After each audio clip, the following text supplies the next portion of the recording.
نحمده ونصلي ونسلم على سيدنا ومولانا محمد رسوله النبي الأمين المكين الحنين الكريم الرؤوف الرحيم أما بعد بسم الله الرحمن الرحيم. معزز خواتین و حضرات، اللہ جل مجدہ کی توفیق سے اور اس کے فضل و عنایت سے پچھلے جمعۃ المبارک میں ہم نے جس موضوع کا آغاز کیا تھا وہ تھا فہم قرآن میں ذوق کی اہمیت. اس موضوع کے جو مبادیات تھے، یعنی ابتدائی ضروری چیزیں اس موضوع کو سمجھنے کے لیے، اس کے بنیادی تصورات، ان پر میں نے الحمدللہ تعالی تفصیل سے روشنی پچھلی بار ڈال دی تھی، اور گفتگو یہاں آ کے ختم کی تھی کہ اللہ تبارک و تعالی نے چونکہ یہ ملخصاً پچھلی گفتگو کا آخری حصہ عرض کر رہا ہوں، چونکہ اللہ تبارک و تعالی نے انسان کے شعور میں بھی 3 پہلو رکھے ہیں: جذبے کا پہلو، ادراک کا پہلو اور ارادے کا پہلو. ایموشن، پرسیپشن اور انٹینشن. اور ان 3 پہلوؤں کے ترقی پانے سے اور ڈیولپ ہونے سے انسانی شخصیت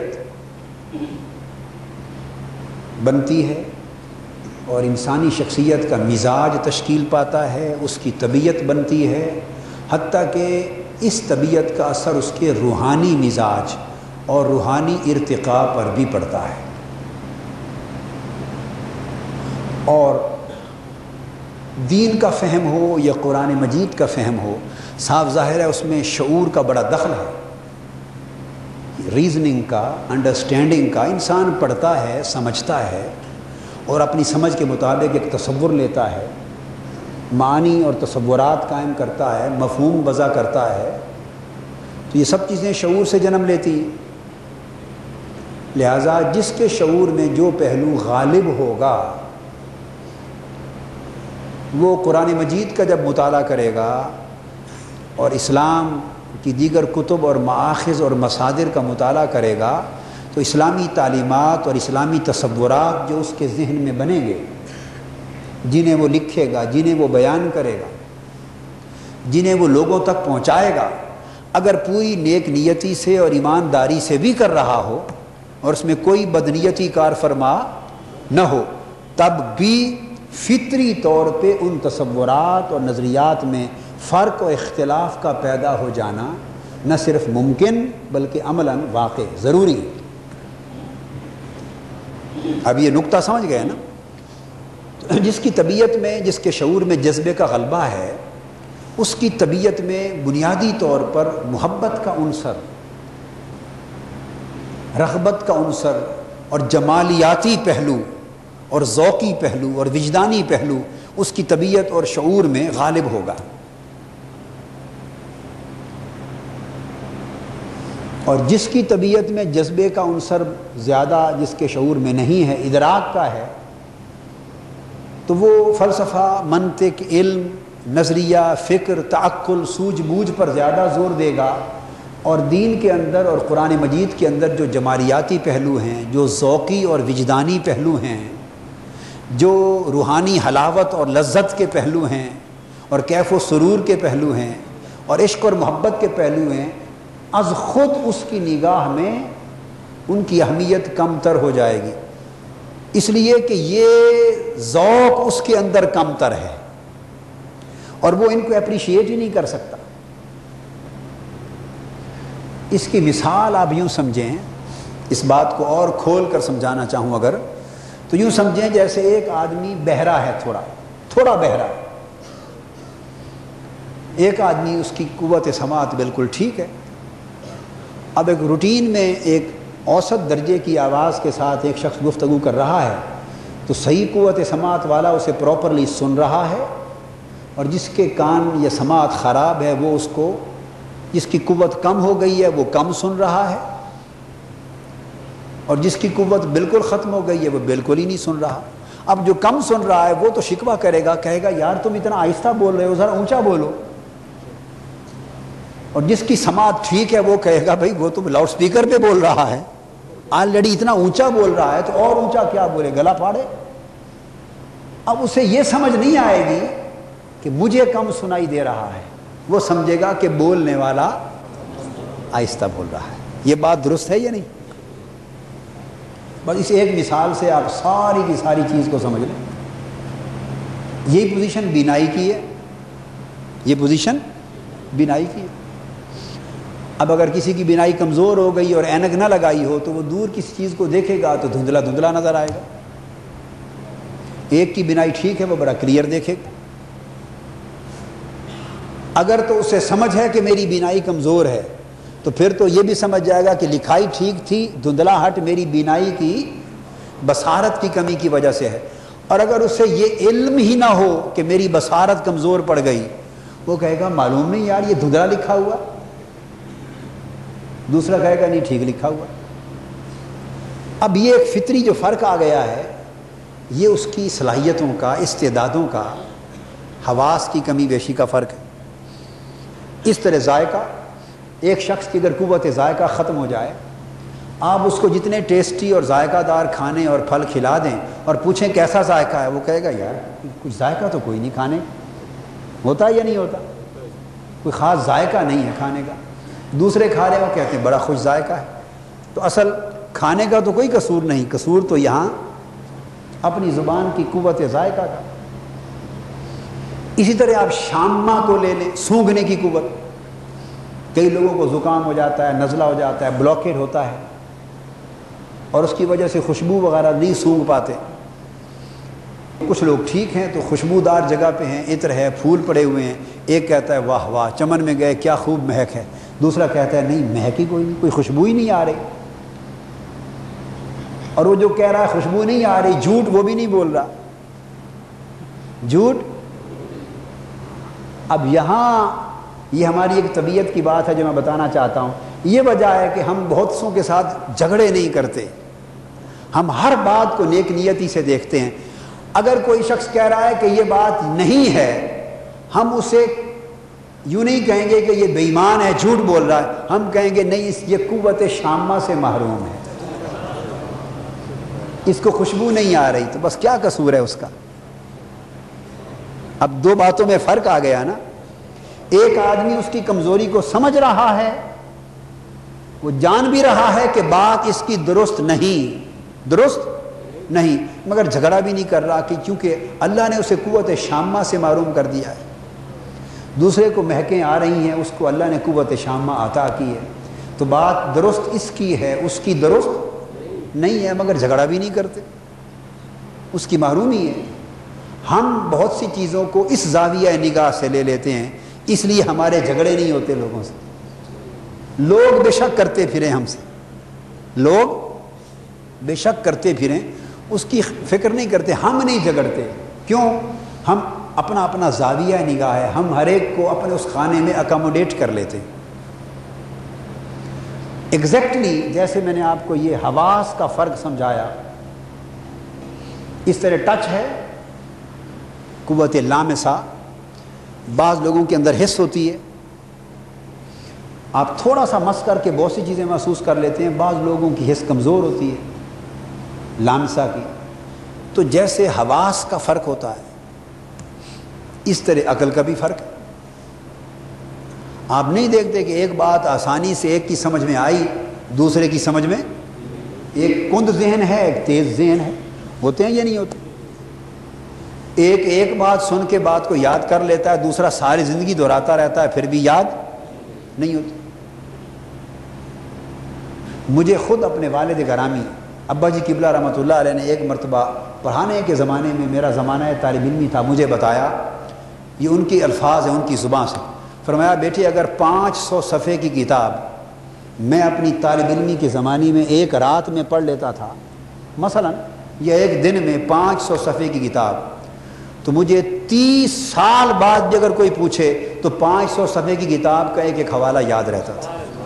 آدھی زندگی کے بعد بھی پوچھے تو جو میں نے 30 سال پہلے پڑھی تھی آج تک اس کا ایک ایک حوالہ بھی یاد. بعض کا صفحے بھی یاد رہ جاتے ہیں کہ دائیں صفحے پر تھا بائیں صفحے پر تھا.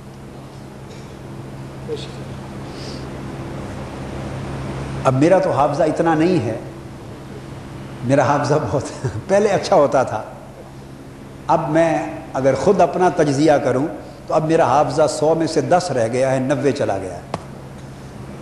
اب یہ 10% سے گزارا چلا رہا ہوں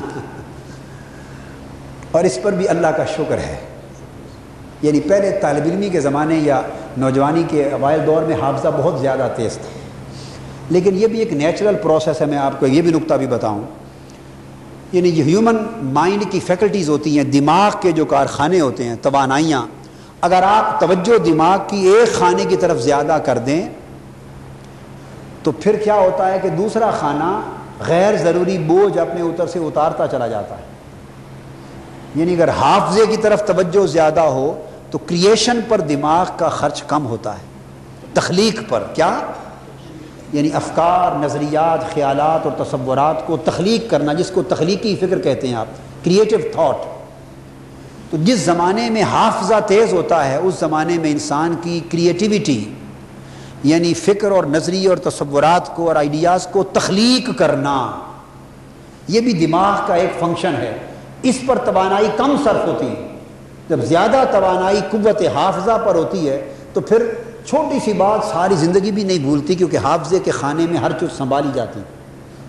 ایک سٹیج انسانی زندگی میں آتی ہے کہ اللہ پاک اگر اس سے کوئی ایسا کام لینا چاہیں کہ وہ اس کو فکر کی تخلیق کی طرف توجہ زیادہ ہو جائے, تخلیقی فکر پر اگر دماغ کی صلاحیتیں اور توانائیاں زیادہ خرچ ہونے لگیں تو اسی وقت جو قوت حافظہ والا جو خانہ ہوتا ہے حافظہ, وہ پھر توانائیاں جب مجموعی طور پہ ایک طرف ڈائیورٹ ہوتی ہیں, ایک طرف منتقل ہوتی ہیں, تو دوسرے خانے اپنے اوپر غیر ضروری بوجھ کو کم کر دیتے ہیں تاکہ اس ضروری ہونے والے کام پر توجہ زیادہ کی جا سکے. تو جو یاد رکھنے کی ضروری چیزیں ہیں وہ تو کبھی نہیں بھولتی, اور جن کے بھول جانے سے نقصان نہیں ہوتا, ذرا غیر ضروری ہیں, ان کو وہ پھینکتا چلا جاتا ہے حافظہ. چلو ان کو بھلا دیں تاکہ زیادہ لوڈ نہ پڑے اور زیادہ سے زیادہ توجہ اس عمل کی طرف ہو سکے جس کی ضرورت. تو حافظہ کبھی اس وجہ سے ایک طرف سے کم ہوتا ہے اور دوسری طرف دماغ کا رجحان بڑھ جاتا ہے. تو جب سے فکری, نظریاتی, تحقیقی, علمی اس کام کا تحریکی زندگی میں آغاز ہوا تو فکر کی تخلیق کی طرف توجہ بڑھی, تو حافظے میں جو کچھ ضروری تھا وہ برقرار رہا, جو غیر ضروری تھا وہ واش ہوتا چلا گیا. اور واش ہو کے پھر پیچھے لاشعور میں ایک اور خانہ ہوتا ہے, وہ بھی دماغ میں ایک اور خانہ ہوتا ہے, اس میں وہ سٹور ہو جاتا ہے. یہ قدرت کا ایک کارخانہ ہے, نظام قدرت ہے. وہ جو چیز حافظے سے نکالنی ہوتی ہے ایک اور خانہ ہے 5 خانوں میں سے, اس میں وہ سٹوریج ہے, اس میں وہ سٹور ہو جاتا ہے تاکہ حافظے پر بوجھ نہ رہے. جب کبھی ضرورت پڑے اور وہ خیال, وہ تصور, وہ شکل, وہ لفظ, کوئی چیز سامنے آئے اور ربط قائم ہو الفاظ و معانی کا, تو وہ فوراً وہ بات سٹور سے نکل کر منظر عام پہ آ جاتی ہے, تو یاد آ جاتی. یعنی یہ دماغ کا کارخانہ قدرت ہے. میں نے تھوڑا سا پروسیس سمجھا دیا آپ کو, ایک مضمون سمجھا دیا کہ دماغ کیسے کام کرتا ہے. کسی وقت فرصت ہوئی تو اس کے اوپر مزید تفصیل سے بات کروں گا. آج سمجھانا مقصود یہ تھا. تو آپ دیکھتے ہیں کہ کسی کا حافظہ کم ہے, کسی کا زیادہ. اب ایک شخص کو بات یاد رہی, دوسرا بھول گیا, اور جو بھول گیا, بالکل ہی بھول گیا, وہ کہے گا یہ ہوئی نہیں تھی, وہ کہے گا یہ ہوئی نہیں تھی. جس کو یاد ہے وہ کہے گا میری آنکھوں کے سامنے ہے, بالکل یاد ہے, ہوئی تھی. اب آپ کس کو جھوٹا کہیں گے؟ اگر تو کوئی جھوٹ کی نیت سے انکار کر رہا ہے تو پھر جھوٹا ہے. اگر بھول گیا ہے تو اللہ نے بھی معاف کر دیا. بھول کر تو روزے دار نے کھانا کھا لیا تو رب اس کھانے کو بھی معاف کر دیتا, مگر ہم نہیں معاف کرتے ایک دوسرے کو. ہم سے بھول ہو جائے تو مرتے دم تک معاف. ہم کتنے ظالم لوگ ہیں. ہم گویا الماذ اللہ استغفر اللہ, خدا سے بھی بڑا بننا چاہتے ہیں کہ اس کی عبادت میں بھول ہو جائے, نماز میں, تو کہتا ہے کوئی بات نہیں، سجدہ صاحب کر لو، جتنی بڑی بھول تھی معاف کر دی۔ اور ہمارے ساتھ کوئی بھول سے خطا کر لے تو 1000 صاحب کے سجدے کرتا پھرے، ہم مرتے دم تک معاف نہیں کرتے۔ انسان خدا سے بڑا بننا چاہتا ہے، ظالم ہے، تو جو بھول گیا اب اس کا کیا قصور ہے؟ اسی طرح جو کند ذہن ہے، جس کو اللہ پاک نے سمجھنے کی قوت کم دی ہے، ایک کو بہت زیادہ دی ہے۔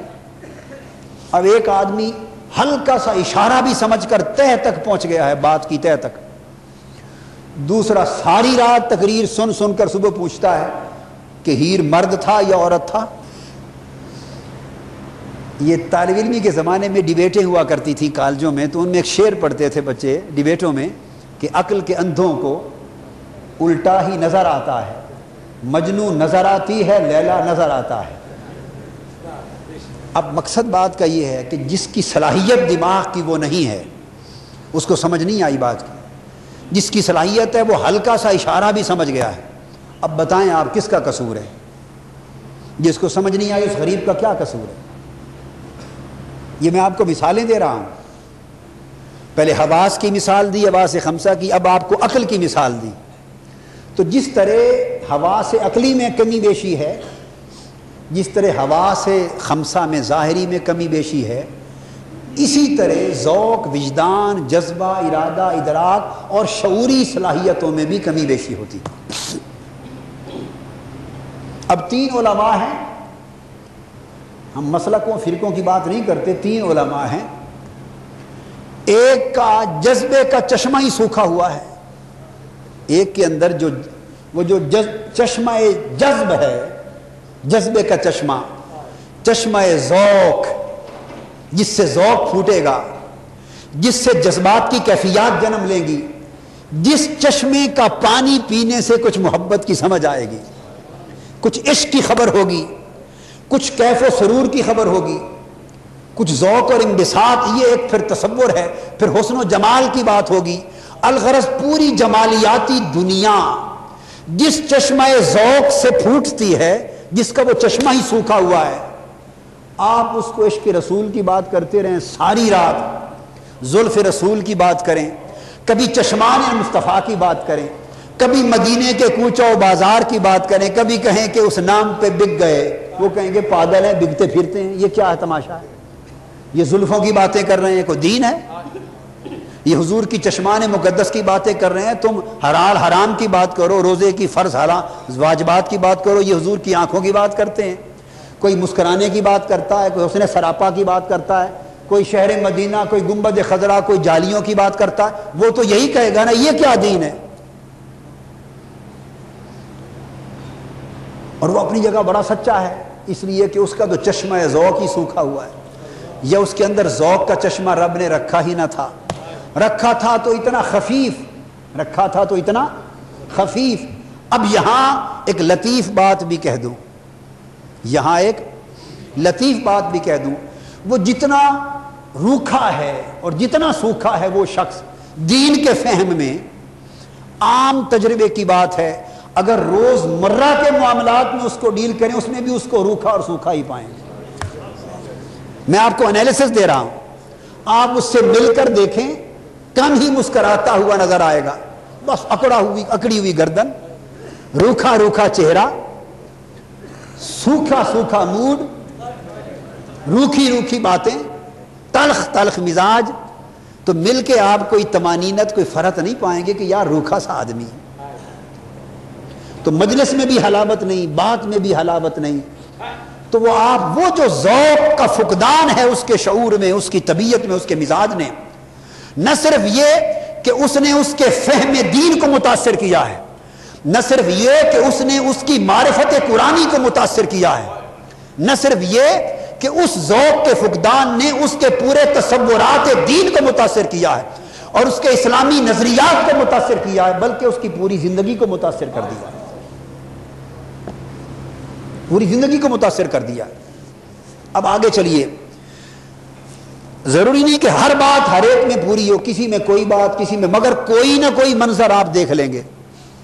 ایسے ہی شخص کی آپ نجی زندگی میں جھانکیں، آپ دیکھیں گے کہ بنیادی طور پر اس کے اندر لوگوں سے پیار کرنے کا عنصر بھی کم ہوگا، اس لیے کہ جسے حضور کے پیار کی سمجھ نہیں آئی وہ لوگوں سے کیا پیار کرے گا۔ اور وہ جب اللہ سے بھی تعلق رکھے گا اور اللہ کے حضور بھی رات کے اندھیرے میں سجدے کرنے تو آ جائیں گے مگر رونا شاید نہ آئے۔ ہائے ہائے وہ جب توحید بھی بیان کرے گا، اللہ کی شان، اس کی ذات، اس کی صفات، اس کی توحید، اس کی عظمت، اس کے کمال، اس کی قدرت، اس کے تصرف، وہ جب سارا کچھ بیان کرے گا سب کچھ ملے گا مگر ایک چیز اللہ سے بھی محبت کی حلاوت اس کے اندر دکھائی نہیں دے گی، وہ بھی روکھی روکھی باتیں لگیں گی، وہ باتیں بھی روکھی روکھی لگیں گی۔ عین ممکن ہے اگر آپ اس کا نجی زندگی میں جائزہ لیں تو وہ اپنی اولاد کو بھی اتنا پیار نہ کرتا ہو، چومتا بھی نہ ہو۔ یہ بھی دیکھیں، حضور علیہ الصلوۃ والسلام کی مجلس میں ایک شخص آیا عربی، اور اتنے میں آقا علیہ السلام کی بارگاہ میں سیدنا امام حسین بھی آ گئے رضی اللہ تعالیٰ عنہ، معصوم بچے تھے۔ حضور صلی اللہ علیہ وسلم نے آتے ہی سیدنا حسین کو، اس وقت امام حسین شہزادے تھے چھوٹے، آتے ہی ان کو اٹھا لیا، اپنی گود میں لے لیا اور چومنے لگ گئے، پیار کرتے رہے، چومتے رہے۔ جب وہ چلے گئے وہ عربی کہنے لگا، اے محمد صلی اللہ علیہ وسلم، خدا کی قسم میرے اتنے بچے ہیں، میں نے تو آج تک کسی کو چوما ہی نہیں۔ اب باپ تو وہ بھی ہے نا، باپ تو یہ آپ دو قسموں کے باپ نہیں دیکھتے، ایسے باپ ہوتے ہیں، اولاد ہے ہر ضرورت پوری کریں گے مگر گود میں اٹھا کے چومنا، پیار کرنا شاید یہ ان کی طبیعت کا اتنا زیادہ حصہ نہیں ہوگا۔ یہ کیوں ہے؟ جڑ وہی ہے جو سمجھا رہا ہوں، شعور میں ذوق کا، جذبے کا فقدان ہے، اور وہ ساری شاخیں محبت کی خواہ وہ کسی کے ساتھ ہوں، جب وہ جنم لیں گی تو وہ ہر جگہ ان کے مظاہر نظر آئیں گے۔ تو اولاد بھی پیار سے محروم رہتی ہے، پیار سے، تو پھر ان میں بھی روکھا پن آ جاتا ہے، ان میں بھی روکھا پن آ جاتا ہے۔ تو یعنی یہ وہ مظاہر ہیں، دوستوں سے بھی تو یہ مظاہر اس ذوق اور محبت کے جذبے کی محرومی کے اس کی زندگی کے ہر گوشے میں پھیل جاتے ہیں، کہیں زیادہ نمایاں ہو جاتے ہیں، کہیں ذرا کم نمایاں ہو جاتے ہیں، مگر میں نے عرض یہ کیا کہ پوری کی پوری شخصیت پہ اس کا اثر پڑتا ہے۔ لہٰذا جو تصور دین وہ دے رہا ہے وہ یوں نہ سمجھیں کہ دین وہ کہہ رہا ہے، نہیں، یہ اس کی وہ محرومی ہے جس کے باعث اسے نظر ایسا آ رہا ہے، نظر ایسا آ رہا ہے، جمالیاتی ذوق نہیں ہے۔ اب اسی طرح دوسرے ذوق ہیں، اب دوسروں پر گفتگو میں سردست کم کروں گا چونکہ اتفاق سے موضوع ہے فہم قرآن اور فہم دین میں ذوق کی اہمیت، موضوع یہ ہے۔ اسی طرح جن لوگوں کے شعور میں ادراک کی کمی ہے، ذوق فراواں ہے، عشق، محبت، ذوق، رغبت، چاہت، کیف، سرور، یہ چیزیں تو بڑی ہیں مگر ادراکی پہلو کمزور ہے، لہٰذا ان کے اندر علم کا فقدان ہوگا، تحقیق کا فقدان ہوگا، تجزیہ کم ہوگا، اجتہاد اتنا نہیں ہوگا، فہم کم ہوگا، تعقل کم ہوگا، تدبر کم ہوگا، حکمت کم ہوگی۔ تو جن میں یہ چیزیں کم ہوں گی وہ جب فہم دین ان کا ڈیولپ ہوگا وہ بھی سطحی سا بن جائے گا، وہ بھی سطحی سا بن جائے گا، رسمی بن جائے گا، تحقیق میں ڈیپتھ تک نہیں جا سکیں گے، انالیٹیکل نہیں ہوں گے کہ نیچے اتر سکیں۔ اور اس طرح جن لوگوں کے فہم میں، شعور میں ارادے کی کمی ہوگی تو ان کی ول پاور کم ہوگی، ان کے اندر عمل کی کمی آ جائے گی، باتیں بڑی کریں گی، ارادے بڑے بنائیں گے، منصوبے بڑے بنائیں گے، عزم بڑے رکھیں گے مگر عملی زندگی میں زیرو ہو جائیں گے، عملی طور پہ کامیاب نہیں ہوں گے۔ کام شروع کریں گے پھر چھوڑ دیں گے، توبہ کریں گے پھر توڑ دیں گے، ارادہ کریں گے پھر ناکام ہو جائیں گے، کسی کام میں مداومت، تسلسل نہیں رکھ سکیں گے، تو قوت ارادی بھی کمزور ہوگی، قوت عمل بھی کمزور ہوگی۔ جب عمل کمزور ہوگا تو شریعت کی اتباع، حضور کی اتباع بھی کمزور، اطاعت بھی کمزور، دین کی تعمیل بھی کمزور، قوت ارادی کم تو اقامت دین کا جذبہ بھی نہیں ہوگا، انقلاب کی خواہش بھی نہیں ہوگی، انقلاب کی اتنا کافی ہے۔ 11ویں شریف ہو گئی، میلاد شریف ہو گیا، عرس شریف ہو گیا، ہاتھ چوم لیے، دعا کروا لیا، برکت لے لی، زیارت کر لی، بس یہی کافی ہے۔ آگے اس دین کو گرتے ہوئے کو سنبھالا دینا، انقلاب کے لیے اٹھ کھڑا ہونا، تن من دھن لٹا دینا، یہ بات اس کی سمجھ میں ہی نہیں آئے گی، اس کی سمجھ میں ہی ساری زندگی گزار دیں اس کی سمجھ میں نہیں آئے گی۔ اگر جذبے کا غلبہ ہے وہ آئے گا۔ جس دن تو قادری صاحب سے ایسی تقریر سن لی جس میں حضور کے عشق کی باتیں ہیں، واہ واہ کرتا جائے گا، واہ جی آج کمال کر دیا۔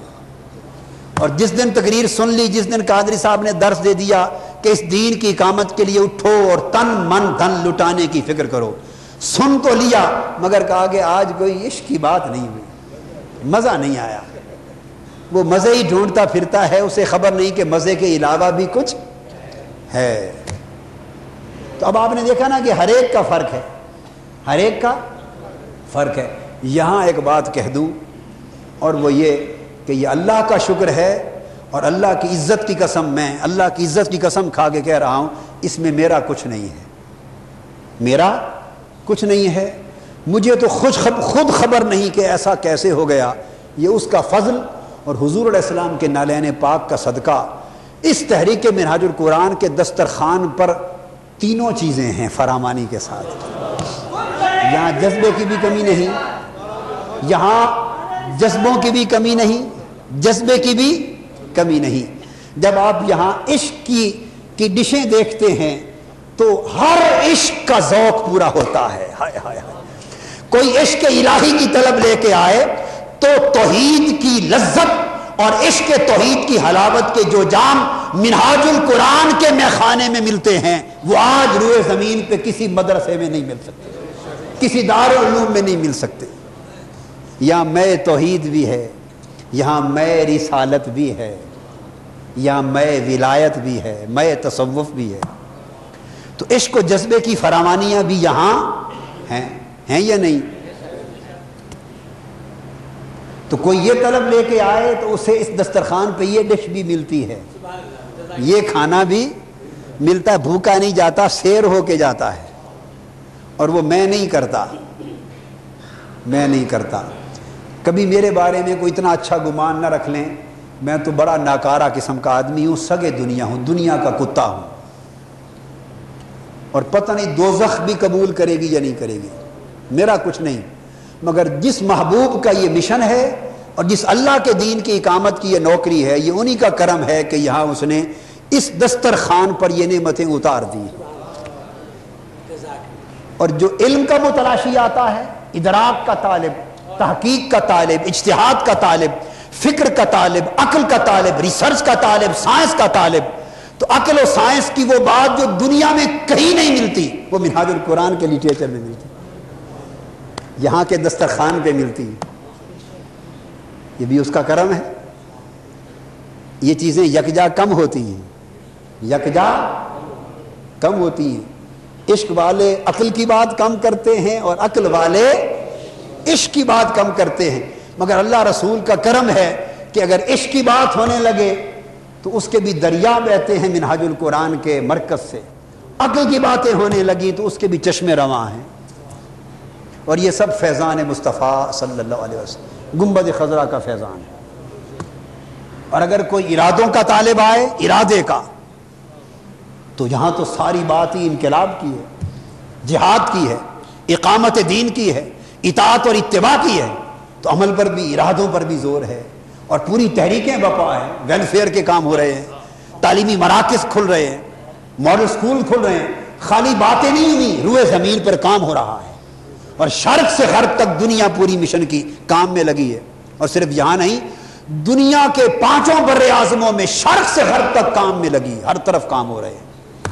دنیا دنگ ہے، مخالف سے مخالف بھی دنگ ہے، مانے یا نہ مانے، مگر یہ مانتا ہے کہ ہاں دنیا بھر میں کام ہو رہا ہے۔ تو ارادوں کی بھی فراوانی، تعمیل ہو رہی ہے، عمل درآمد ہو رہا ہے۔ تو جس سمت آپ دیکھتے ہیں کمی نظر نہیں آتی، یہ اللہ کا فضل اور حضور علیہ السلام کے نالین پاک کا صدقہ اور حضور غوث پاک کی خیرات ہے رضی اللہ تعالیٰ عنہ۔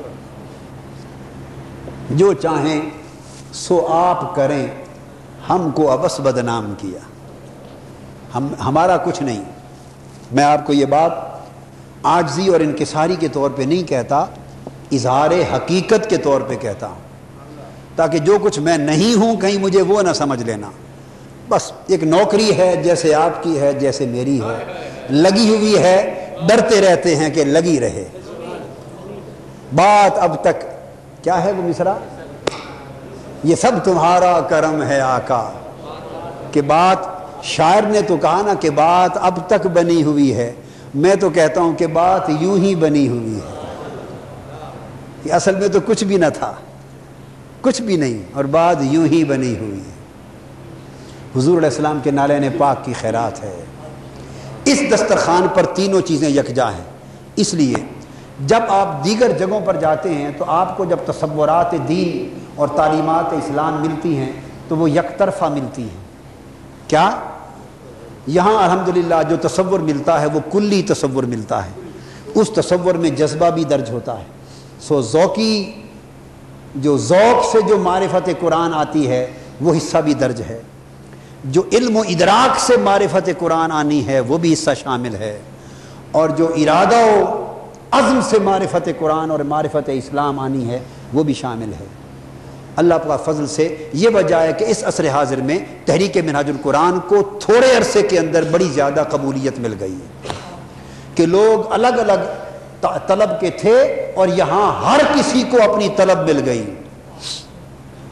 جو مرغ کھانے والا تھا اسے مرغ مل گیا، جو سبزی خور تھا اسے سبزی مل گئی، جو دال کا طالب تھا اسے دال مل گیا، جو بریانی مانگتا تھا اسے بریانی مل گئی، جو زردہ اور میٹھا مانگتا تھا اسے وہ مل گیا،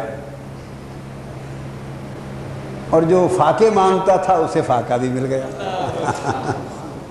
جسے ان چیزوں سے کوئی غرض نہ تھی، وہ صرف ہو کی مستی مانگتا تھا، اسے شب بیداریوں میں ہو کی مستی بھی مل گئی. جو ہنسنا چاہتا تھا اسے ہنسنا مل گیا، جو رونا چاہتا تھا اسے رونا مل گیا. یعنی یہ وہ دسترخوان ہے. اب کام تو آپ کا ہے نا کہ اپنی طلب کے مطابق ڈش تلاش کر لیں اور کھائیں اور تقویت پائیں. تو ذوق کی اہمیت کی بات ہو رہی تھی، تو جیسے آپ نے یہ بات سمجھ لی کہ شعور کے ساتھ پوری شخصیت بنتی ہے اور اس کے اثرات پوری زندگی پر مترتب ہوتے ہیں. اس طرح دین اور قرآن کا جو فہم و تصور ڈیولپ ہوتا ہے اس کے اوپر بھی اس کی شخصیت، اس کے مزاج اور اس کے شعوری مزاج کا اثر پڑتا ہے.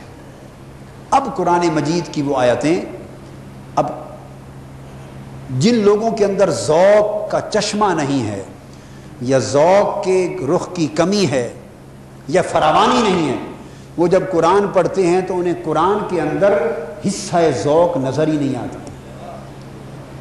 اور قرآن کا جو ذوقی مقام ہے، قرآن کا جو ذوقی مقام، جمالیاتی مقام، وہ ان کو دکھائی نہیں دیتا. اب پلٹ کر میں اس وقت گفتگو ختم کرتے ہوئے، چونکہ وقت نماز کا ہو چکا ہے، میں پھر چند صورتوں کی آیتیں پڑھتا ہوں تاکہ موضوع کو اب اس کے ساتھ مربوط کر لوں.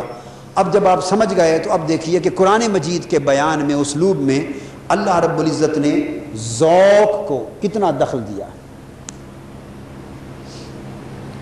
اب ایک بات بڑی دلچسپ وہ یہ کہ پہلی صورتیں، بڑی بڑی صورتیں مدینہ میں اتری، مدینہ طیبہ میں.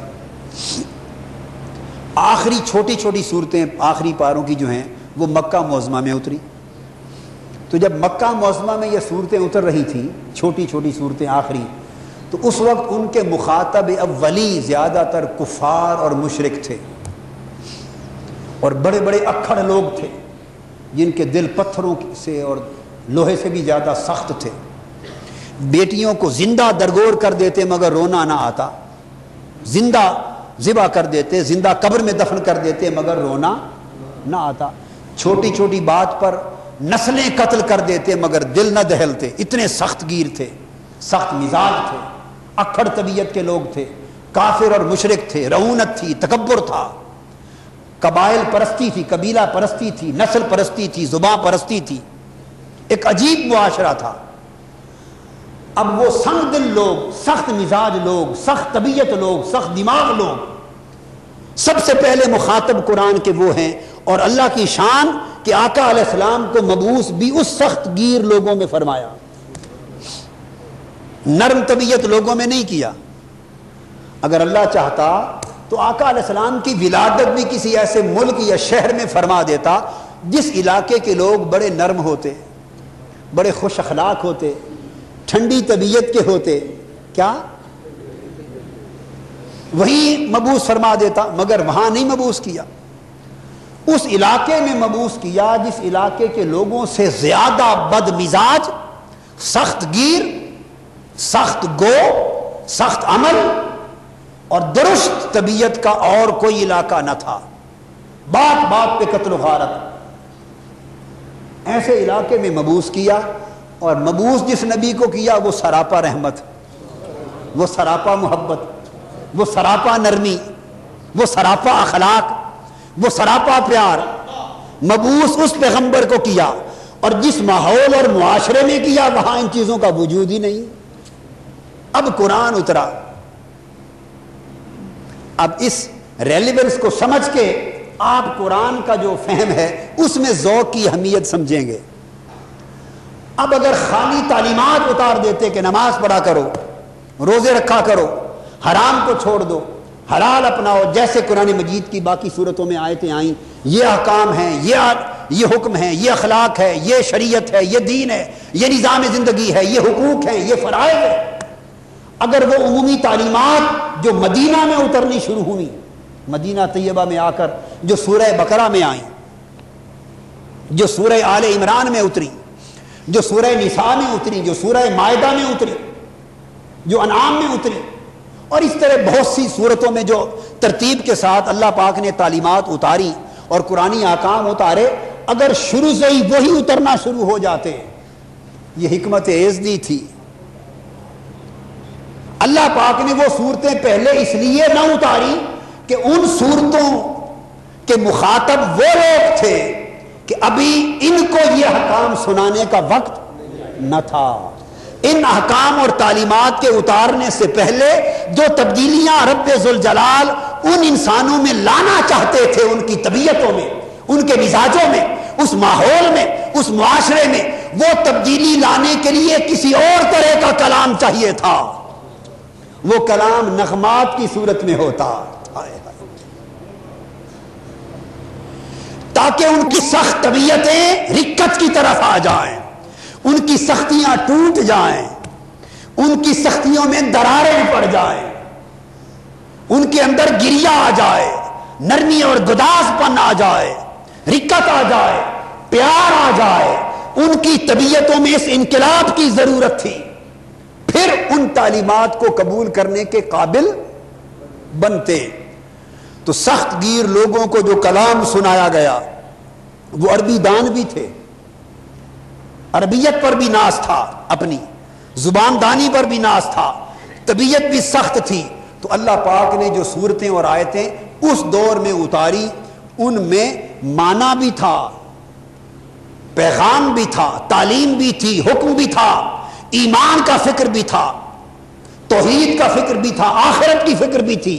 مگر ان ساری چیزوں کے ساتھ ساتھ یہ سارے پیغام الفاظ کے جس جامے اور الفاظ کے جس لباس میں اور الفاظ کے جن لفافوں میں بھیجی ان میں سارا پیار تھا, ان میں نغمگی تھی, ان میں حسن تھا, ان میں ذوق تھا, اس میں جمالیات تھی. یوں جب کلام الہی اترتا مکہ کی زمین پر یوں لگتا جیسے الوہی نغمات آبشار بن کے گر رہے ہیں. والمرسلات عرفا فالعاصفات عصفا والناشرات نشرا فالفارقات فرقا فالملقيات ذكرا عذرا او نذرا. یہ سر کو چھوڑے, میں بے سورہ آدمی ہوں تو سر نہیں لگانا مقصود. آپ کو میں قرآن مجید کا اسلوب سمجھا رہا ہوں. کبھی فرمایا فَإِذَا النُّجُومُ طُمِسَتْ وَإِذَا السَّمَاءُ فُرِجَتْ. آپ ہر آیت کے آخری لفظ کو دیکھیں, اس کے صوتی توازن کو دیکھیں, شاعری نہیں مگر شاعری پیچھے رہ گئی. وَإِذَا الْجِبَالُ نُسِفَتْ وَإِذَا الرُّسُلُ أُقِّتَتْ لِأَيِّ يَوْمٍ أُجِّلَتْ. ہر آیت کا آخری لفظ، اس کا وزن، صوتی نغمگی، اس کا ترنم. نغمگی میری زبان کی وجہ سے کم ہو رہی ہو تو معاف کر دیں، صرف قرآنی الفاظ پہ توجہ کریں، کیونکہ اس وقت میں کوئی اس خاص نظم سے تو نہیں پڑھ رہا ہوں، نقطہ سمجھانا مقصود. وَالنَّازِعَاتِ غَرْقًا وَالنَّاشِطَاتِ نَشْطًا وَالسَّابِحَاتِ سَبْحًا فَالسَّابِقَاتِ سَبْقًا فَالْمُدَبِّرَاتِ أَمْرًا. ہر آیت کا آخری لفظ، اس کا پہلا، اس کا بہاؤ، صوتی نغمگی، اس کا ترنم، اس کا تغنم، یہ کفار کو سنایا جا رہا ہے. پیغام بھی ہے، تعلیم بھی ہے، حکم بھی ہے، فکر بھی ہے، ساتھ نغمگی بھی ہے. یہ ذوق کا پہلو، یہ جمالیات کا پہلو. وَإِذَا الشَّمْسُ كُوِّرَتْ وَإِذَا النُّجُومُ انكَدَرَتْ وَإِذَا الْجِبَالُ سُيِّرَتْ وَإِذَا الْعِشَارُ عُطِّلَتْ. ایک ایک آیت کے نظم کو دیکھیں. وَإِذَا الْوُحُوشُ حُشِرَتْ وَإِذَا الْبِحَارُ سُجِّرَتْ وَإِذَا النُّفُوسُ زُوِّجَتْ وَإِذَا الْمَوْءُودَةُ سُئِلَتْ بِأَيِّ ذَنبٍ قُتِلَتْ. ایک نظم ہے قرآن مجید کا، اسلوب ہے، نغمگی ہے، ایک اتار چڑھاؤ ہے. اس طرح قرآن مجید ان کو خطاب فرما رہا تھا. وَالشَّمْسِ وَضُحَاهَا وَالْقَمَرِ إِذَا تَلَاهَا وَالنَّهَارِ إِذَا جَلَّاهَا وَاللَّيْلِ إِذَا يَغْشَاهَا وَالسَّمَاءِ وَمَا بَنَاهَا وَالْأَرْضِ وَمَا طَحَاهَا. اب جب مدینہ پاک آپ پہنچتے ہیں تو کوئی صورت ایسا بیان نہیں دیتی، اس لیے کہ جو بنانا تھا وہ بن چکے تھے، جو بنانا تھا وہ بن چکے تھے. اب یہ قرآن کا حصہ نکال نہیں لیا، ہمیشہ کے لیے برقرار رکھا. آگے پھر قرآن مجید کا اسلوب، جہاں کسی چیز میں جہنم کا ذکر آ رہا ہے، کیا جہنم آگ کی بھری ہوئی، اژدہاؤں کی بھری ہوئی، عذاب کی بھری ہوئی، تکلیف دہ اذیتناک جگہ ہے. جب اس کا بیان کیا تو فرمایا تکاد تمیز من الغیظ، تمیز من الغیظ. اب آپ اس لفظ پہ غور کریں، تمیز من الغیظ. ان الفاظ میں جس کو کوئی ایک لفظ بھی عربی کا نہ آتا ہو اور معنی نہ جانتا ہو، آپ سے پوچھتا ہوں اس میں نرمی لگ رہی ہے کہ سختی لگ رہی ہے؟ صرف لفظوں کی آواز سن کر بتائیں. سختی لگ رہی ہے نا؟ تو سختی بولتی ہے کہ جہنم کا ذکر ہو رہا ہے. دیکھو نا لفظی توازن سے کس طرح کام لیا. اب ایک اور آیت کا حصہ پڑھتا ہوں، کوئی معنی آپ کو معلوم نہیں، بتائیے اس میں کیا لگ رہا ہے. اذا دکت الارض دکن دکا. کیا لگ رہا ہے؟ لگ رہا جیسے کوئی چیز تھر تھرا رہی ہے اور ٹکرا رہی ہے اور ٹوٹ پھوٹ کا عمل محسوس ہوتا ہے. اذا دکت الارض دکن دکا، لگ رہا ہے نا کہ نرمی لگ رہی ہے. قیامت سے پہلے زمین کا ٹکرا جانا اور ٹکڑے ٹکڑے پاش پاش ہو جانے کا ذکر ہے. اب ایک اور آیت کا حصہ پڑھتا ہوں، اس کے پر پڑھ کے، یعنی آپ بالکل معنی پر توجہ کیے بغیر محض الفاظ کی جو اندر معنویت ہے اس پر کریں. مرج البحرین یلتقیان. کیا ہے؟ کوئی شد ہے کہیں؟ شد نہیں ہے نا. چونکہ شد نہیں سو شدت بھی نہیں. کہیں شد نہیں سو شدت بھی نہیں. مرج البحرین یلتقیان. دو سمندروں کا ملنا، آپس میں ملاپ ہو رہا ہے، اور ملاپ پیار کی بات ہے. تو جہاں پیار ملاپ کی بات تھی، کسی حرف پہ اللہ نے شد بھی نہیں لایا. شد بھی نہیں. اب پھر آگے چشموں کی بات ہو رہی. چشمے کیا کرتے ہیں؟ زمین سے پھوٹتے ہیں اور اچھلتے ہیں، چھلکتے ہیں. چشمے پھوٹتے ہیں اور چھلکتے ہیں. اب غور کریں دو چشموں کی بات. فرمایا فیہما عینان نضاختان. نضاختان. شد آ گئی تو کیا لگ رہا ہے؟ جیسے کوئی چیز پھٹ رہی ہے. تو چشموں کے پھوٹنے کا ذکر ہے.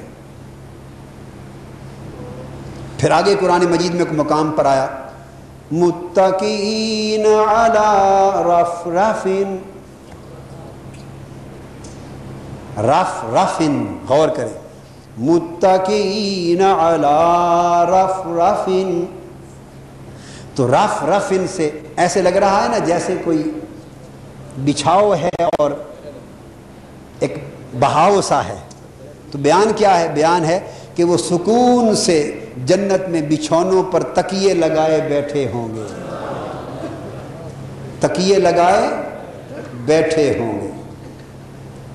یہ میں نے چند نمونے دیے. سمجھانا مقصود یہ تھا کہ قرآن مجید میں اور مقامات پر آیا، مگر پہلی جو صورتیں ہیں قرآن مجید کی جو آخری پاروں میں آئیں، آخری پاروں میں، پہلی سے مراد جو مکے دور میں اتری، ان میں یا ایھا المزمل قم اللیل الا قلیلا او انقص او زد علیہ ورتل القرآن ترتیلا. او زد علیہ ورتل القرآن ترتیلا نصفہ او انقص منہ قلیلا او زد علیہ ورتل القرآن ترتیلا. انا سنلقی علیک قولا ثقیلا ان لک فی النہار سبحا طویلا. آپ دیکھتے ہیں ذرا کیا اسلوب ہے. کبھی فرمایا والنجم اذا ہوا ما ضل صاحبکم وما غوا وما ينطق عن الہوا ان هو الا وحی یوحی علمہ شدید القوا ذو مرۃ فاستوى وهو بالافق الاعلی ثم دنا فتدلى فکان قاب قوسین او ادنا. آپ ذرا غور کر لیں ایک ایک آیت جو پہلے پاروں کی آیتیں جو مکہ میں اتری ہیں. اب یہ سارا اسلوب بات ختم کرتے ہوئے اس سوال پہ چھوڑتا ہوں کہ میں سوال کرتا ہوں ان لوگوں سے جن کے خیال میں دین میں، قرآن میں، اسلام میں ذوق کی، جمالیات کی، محبت کی، ان چیزوں کی کوئی جگہ نہیں ہے. یہ سارا کچھ جو قرآن کی صورتیں بڑی پڑی ہیں یہ ذوق نہیں تو اور کیا ہے، یہ جمالیاتی حسن نہیں تو اور کیا ہے، یہ صوتی نغمگی نہیں تو اور کیا ہے. سادہ سادہ تعلیمات دے دی جاتی. یہ الفاظ کے نغمے کی ضرورت کیا تھی؟ یہ الفاظ کے بہاؤ کی ضرورت کیا تھی؟ ان آیتوں میں ترنم کی فضا پیدا کرنے کی ضرورت کیا تھی؟ ان آیتوں کے مضامین میں ایک نغمگی، اس نغمگی کا ماحول پیدا کرنے کی ضرورت کیا تھی؟ یہ لفظوں میں قوافی، کافی اور ردیف کی طرح ہم وزن الفاظ بنانے کی ضرورت کیا تھی؟